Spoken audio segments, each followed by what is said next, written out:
Hey there guys, stick around because tonight we're going to be talking about this awesome Enzo Necker. What a fantastic little blade this one is.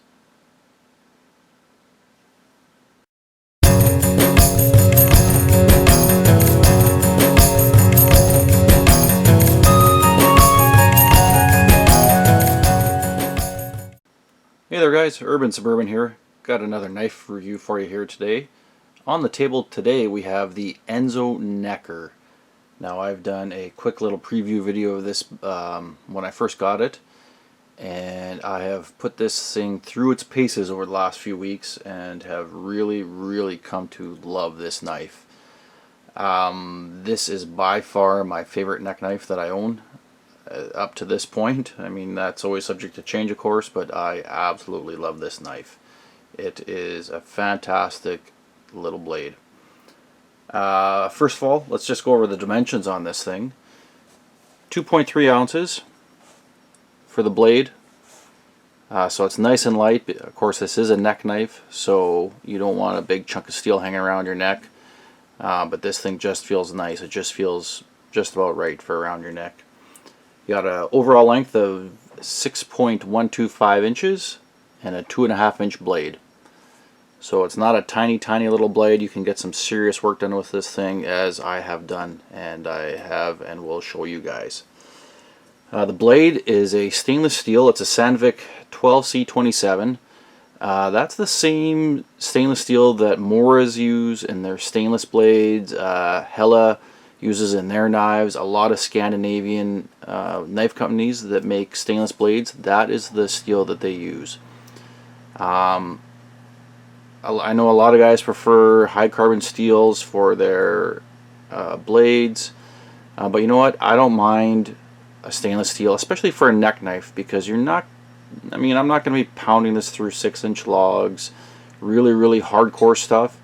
So yeah, it's going to be a little softer, I guess, than a high carbon equivalent, but you know what? It held up great for what I've used it for, and I've used it for I've probably hard used it as hard as I'm going to use it. I mean, like, you got a 2.5 inch blade here. You're going to be doing more finer tasks, smaller things, and for that, absolutely perfect. And you get the benefit of the rust resistance, because this is obviously an outdoors blade.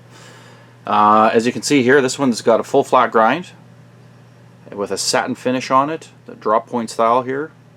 So just a great little utility style knife and grind on this blade.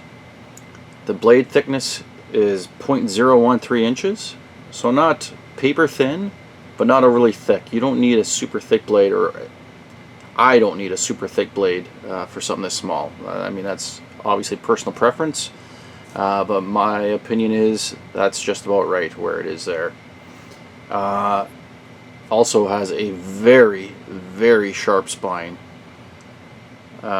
If you could get sharper than a 90 degrees, I'd say that's what it is, but it is an extremely sharp spine, which is useful for obviously a lot of tasks out in the woods. Handle, this is a black micarta, and what I really like about this, it's a neck knife, but you get a full grip on here, or I do. I got medium large hands, and I get a full grip on here. There's no 2 or 3 finger grip. They're all on there, and it's really comfortable.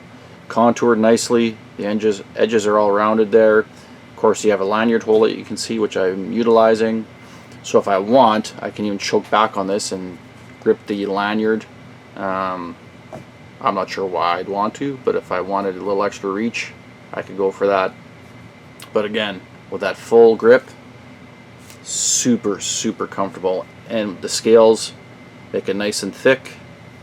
It just, for such a small knife, it feels so good in the hand. This one came with a Kydex sheath. I threw this little paracord lanyard on there for around my neck. Just some slip knots on there. Just pops in there and hangs around your neck perfectly. Now, not the absolute best Kydex sheath that I've ever seen. There's no sort of positive click when it goes in. But it hasn't come out yet, and you can shake this thing around. It doesn't rattle, there's no noise, it's not loose, but it just doesn't have that click, and I really like that click. There's a bit of a click. I'd like a little more, but it's never fallen out, so I can't complain too much. Now, as for using this guy, like I said, very, very comfortable.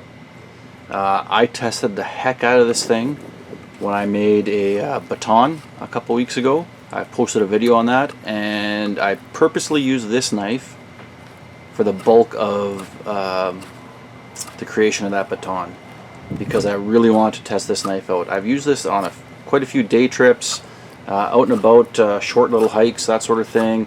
And I also took this on my hot tenting trip, which I have a video of as well. And it's served me well every time. It hasn't let me down yet. Like I said, I used it on that baton to make that baton, just to really put it through its paces. And I used it for about probably 30 minutes straight, just to see if I'd get any hot spots, any hand fatigue, how the blade would hold up, and no issues whatsoever. I tried a few different grips, just your regular hammer grip, a chest lever, a couple different things, and it worked great in all of them. So really comfortable.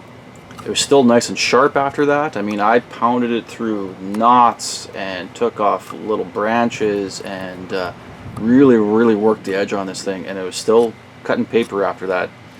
No problem. I was super impressed. I did find after that, when I took it home to sharpen, touch it up a little bit, there was a tiny little flat spot on the edge, but obviously it wasn't even enough to affect it too much because I was slicing through paper and I was using the whole blade edge to test it out after making that baton, and it didn't catch up in the paper at all. But I gave it a little sharpening with the Lansky and then on the strop, and it is unbelievably sharp now. Unbelievably sharp. Paper, yeah, it's gonna cut paper. Huh. Barely have to touch it and it just flies through paper. This is maybe the sharpest I've ever actually gotten a knife. Will it shave hair? If we can focus in here. Let's see. I would say so. You can see there is some wear and tear on this knife. You can see on the blade here there's some scuffs, and of course that's going to happen with use. It doesn't bother me at all. The edge is fantastic though, and of course I have touched this up after doing the baton. Of course, really easy to sharpen. That 12C27, piece of cake. And like I said, I got it back to razor sharp. Actually, probably sharper than when I got it. Feather sticks, no problem. You can shave off really thin feathers, and I'm not even very good at it, but that made it easy for me. Notching, it's wide enough, even though the edges are sharp, you can really bear down with your thumb and dig out some really nice notches, no problem at all. The edge really bites, and you can make V notches or square notches, no problem with that. Power cuts. You want to make a pointy stick real quick and you got to take off some serious material, no problem. Again, you got that full handle. You can really put a lot of force into your cuts. Works really well. And again, the spine, as I mentioned, the spine really sharp. So if you want to scrape bark, make Maya dust, and of course a ferro rod, this thing throws sparks like nobody's business. And scraping stuff works really well for that. Now, this knife does come in other variations. They're all the Enzo Necker, but you can get it with a few different handles. There's a green micarta and a white ivory micarta and curly birch as well. And then you can also get it with a Scandi grind and then with a leather sheath as well, a leather neck sheath. Of course, the curly birch is a few more dollars. The leather neck sheath might be a couple bucks as well.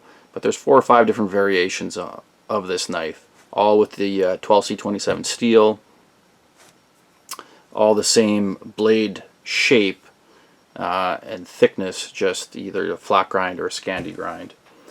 and they all look really, really good. Now, price on this. This one is very similar to an SE Azula, sorry, within a few dollars. That's the Azula 1. It's about $20, depending on, of course, where you look, about 20 bucks cheaper than the Azula 2, which would have handle scales on it. The Azula 1, of course, does not. It's just a skeletonized knife. So, price-wise, your value is very high, I'd say. In Canada, you're looking right around $80 or so, of course, with the sheath. And again, if you're going to do the curly birch handle scales, you're looking at a little bit more. Blade HQ in the States has this for $59. This exact variation, of course, the curly birch is a little more, but just a great price. For something similar size, like the Scandi Trekker, something like that from Tops, you are looking $20, $30, $40 more. Then you get your 1095 high carbon if that's what you really like. But for a neck knife, I don't think you can go wrong with this guy. Just a fantastic blade.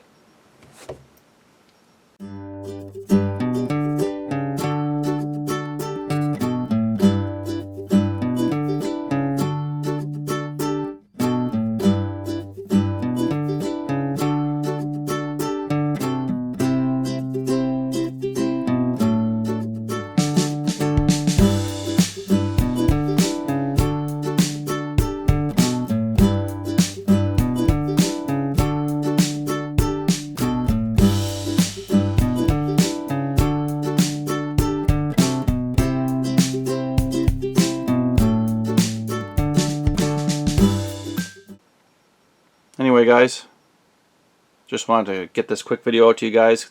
I really love this knife, as I think I've made it pretty obvious.